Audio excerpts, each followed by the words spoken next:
స్వస్థత లేకపోయినా బతకొచ్చు, డబ్బులు లేకపోయినా బలొచ్చు, ఏదో విధమైనటువంటి వరాలు లేకపోయినా బతికేయచ్చు, అద్భుతాలు మన వల్ల జరగకపోయినా బతకొచ్చు, ఏం పర్లా. 80 సంవత్సరాలు సేవ చేసినా కష్టపడిన మోషేకి అంగుళం భూమి లేదు. ఇంత బీభత్సం సేవ చేసి ఏలియాకు ఒక శిష్యుడు తయారు, చివరిలో ఎలీషా తప్ప.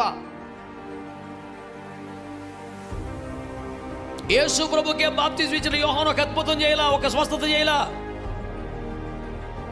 బీభత్సమైన సేవ చేసిన పౌలు గారికి స్వస్థత రాలా.